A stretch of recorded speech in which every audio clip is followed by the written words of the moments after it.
Now, killing of the Hezbollah chief has found repercussions in Jammu and Kashmir, and this is during the election season. PDP chief Mehbooba Mufti cancelled her campaign in solidarity, stating, and I quote her here, "We stand with the people of Palestine and Lebanon in this hour of immense grief and exemplary resistance," which also means political tensions were rising. The BJP attacked PDP chief for her silence on the targeted killings in Bangladesh, for example, recently, labeling her response as crocodile tears and a political stunt. But protests did take place in parts of the Kashmir Valley, specifically in Budgam, over Nasrallah's death. The JNK National Conference also expressing solidarity with Nasrallah, stating that the long-standing opposition to violence remains. They urged Prime Minister Modi and the government of India to pressure Israel for a ceasefire. Amid all of this, remember, in alliance to the National Conference is the Congress Party. They have chosen to distance itself from the controversy. वहाँ पे बेगुनाह लोगों की मौत और उनको जख्मी करने का जो सिलसिला लगातार 1 साल से चल रहा है, उसको बंद करना चाहिए। चाहे वो गाजा में हो, चाहे लेबनान में हो, चाहे कहीं और हो। जो कल हुआ, उसके बाद ऐसा लगता है जैसे पूरे क्षेत्र में अब जंग के बादल जो है नजर आ रहे हैं। हिंदुस्तान की हुकूमत को, हिंदुस्तान के वजीर आजम को, बाकी मुल्कों के लीडरान को इजराइल पर दबाव बनाए रख के वहाँ दोबारा अमन कायम करने की मुकम्मल कोशिश करनी चाहिए। हमें अपनी डेमोक्रेसी को बेटर करना है।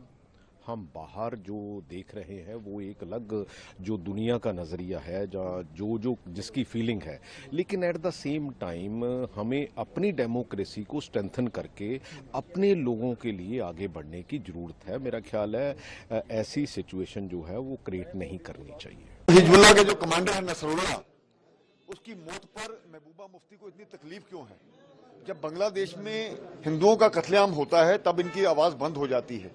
आज इजराइल पर हमला करने वाला हजीबुल्लाह, उसका कमांडर अगर मारा जाता है तो ये एक दिन के लिए प्रचार बंद कर देती है।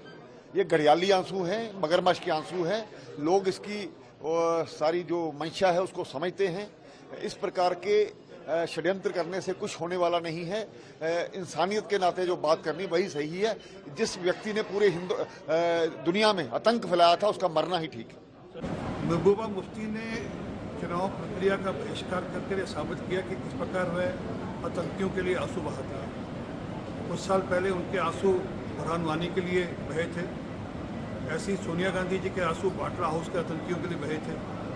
दिखता है कि ये सबके सब इंडिया अलायंस के लोग हैं। ये वोट बैंक की राजनीति के लिए किसी हद तक जा सकते हैं। इनके लिए देश पहले नहीं है।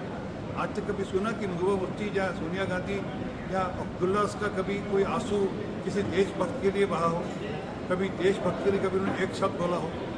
ये वोट बैंक के लिए, वोट बैंक को खुश करने के लिए, वोट बैंक के अपीसमेंट के लिए किसी हद तक जा सकते हैं। देखिए, दुनिया में कहीं भी जंग जदल होना नहीं चाहिए। अमन से रहो और अमन के साथ ही जिंदगी गुजारे। लास्ट में तो जब देखा जाता है बड़े बड़े जंग होते हैं और जंगों के बाद टेबल पे आके बात करनी पड़ती है। लेकिन महबूबा जी रिलीजियस कार्ड यहाँ खेल रही है। इलेक्शन के दिन है, इलेक्शन के दिनों में अब आज कह रही है कि मैंने कैंपेनिंग आज बंद की है। ये एक रिलीजियस कार्ड है, इलेक्शन स्टंट है महबूबा जी का।